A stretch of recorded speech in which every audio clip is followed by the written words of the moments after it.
Bonjour à tous, bienvenue sur ma chaîne YouTube Démarches administratives en France. N'hésitez pas de liker mes vidéos, de vous abonner à ma chaîne.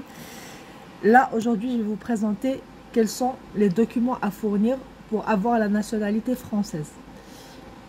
Il faut d'abord se connecter sur le site du service-6 public.fr et on va faire une simulation. Tout dépend de votre situation. On va faire par exemple un cas où quels sont les documents nécessaires à mon dossier de naturalisation, L'étape 1, il faut d'abord choisir votre situation. Par exemple, depuis combien de temps vous vivez en France? Par exemple, moi, je vis il y a 5 ans, donc je suis à moins de 10 ans. Votre situation, vous allez choisir votre situation si vous êtes célibataire, marié, pacsé, concubiné, divorcé, veuve, séparé. Moi, par exemple, je choisis le statut marié. Vous mariez plusieurs fois, moi, non. Avez-vous des enfants? Non.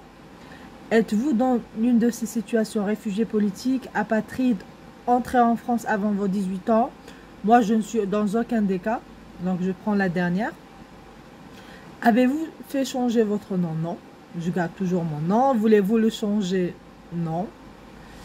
Maintenant, ils vont vous parler sur votre domicile principal. Êtes-vous locataire, propriétaire ou hébergé? Moi, je suis locataire. On remplit tout ça et on fait suivant. Maintenant, ils vont vous demander de choisir votre profession principale. Par exemple, moi, je suis en profession en micro-entrepreneur actuellement. Êtes-vous légionnaire ou ancien combattant? Non. Vos autres ressources, percevez-vous des prestations sociales? Non. Percevez-vous des revenus mobiliers ou immobiliers? Non. Percevez-vous une pension ou une allocation en raison d'un handicap? Non. Ça, tout dépend de chaque personne. Chaque personne, elle va faire ses choix. Et celui qui veut de l'aide ou quoi que ce soit, il n'hésite pas de me contacter. Je vais l'aider à faire ces simulations-là.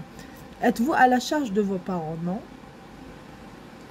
Et on va faire suivant. L'étape suivante, on passe à l'étape 3. Ils vont nous parler de notre niveau en français. Votre niveau de français, avez-vous fait des études et obtenu un diplôme? Oui. Avez-vous obtenu ce diplôme en France? Non. Dans quel pays avez-vous obtenu votre diplôme? Algérie. Suivant.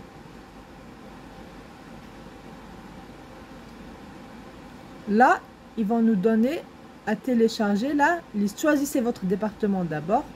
Nous, c'est le 94. On va descendre et prendre le 94. Il est où? Val-de-Marne. Et après, on va télécharger la liste des documents.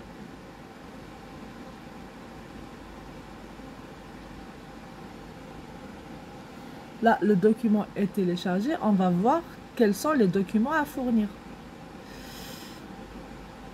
Comme vous voyez ici, voici les documents nécessaires à la constitution de votre dossier de naturalisation. Liste établie selon les informations qu'on a données. Donc, chacun de vous, il va donner ses propres informations.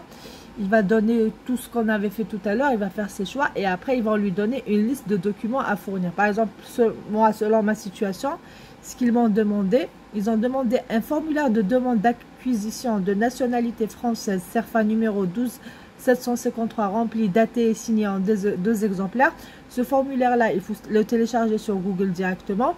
Copie de votre document officiel d'identité, soit le passeport, soit la carte nationale d'identité. Prévoir l'original pour l'entretien. 2 photos d'identité, le format 35 x 45, tête nue. Indiquez au dos votre nom, votre prénom et votre date de naissance.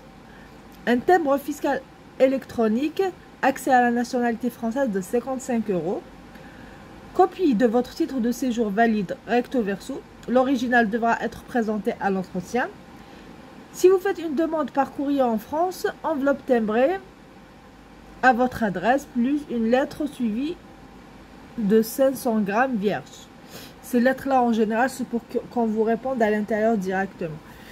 votre situation familiale. Vous devez produire les originaux des documents. Copie intégrale ou en original de votre acte de naissance. Il doit indiquer vos noms et prénoms, date et lieu de naissance, ainsi que ceux de votre père et votre mère. Document justifiant de la date et du lieu de naissance de votre père et votre mère et de leur mariage, s'ils sont mariés. Copie intégrale de votre acte de mariage actuel. Copie de l'autorisation d'entrée en France de votre mari ou femme, copie du titre de séjour valide ou la carte nationale d'identité du conjoint ou de du conjoint, donc mari ou femme, recto verso, extrait original du casier judiciaire étranger ou document équivalent que vous pouvez faire ici en France. Maintenant pour votre domicile, copie du contrat de location, les 3 dernières quittances de loyer et la copie de la dernière facture du téléphone. Moi, par exemple, là, comme je suis locataire, ils m'ont donné un dossier spécial pour les locataires. Maintenant, vos ressources. Vous pouvez produire des photocopies des documents. Par exemple, pour moi, en tant qu'auto-entrepreneur, il me demande avis d'imposition ou avis de situation déclarative à l'impôt sur le revenu des 3 dernières années. Bordereau de situation fiscale P237 portant sur les 3 dernières années. Extrait de l'immatriculation du registre de commerce au registre des métiers. Donc, moi, comme c'est l'URSSAF, donc c'est le SIREN que je dois donner. Justificatif des ressources des 3 dernières années au relevé de carrière. Et copie de déclaration URSSAF pour les 12 derniers mois. Très bien. Maintenant, votre niveau de connaissance de la langue française. Vous pouvez produire des photocopies des documents. Attestation délivrée par le centre Eniknarik. Donc Eniknarik, c'est un site français où vous pouvez vous connecter et vous allez faire de la demande de l'équivalence de votre diplôme. Ou attestation délivrée par un autre entre Eniknarik, traduit en français par un traducteur agréé. N'hésitez pas à me poser vos questions. C'est un dossier tout simple. Après, je vais vous faire une simulation par rapport à un salarié. Bonne journée à tous, n'hésitez pas de liker ma vidéo, à très bientôt, merci.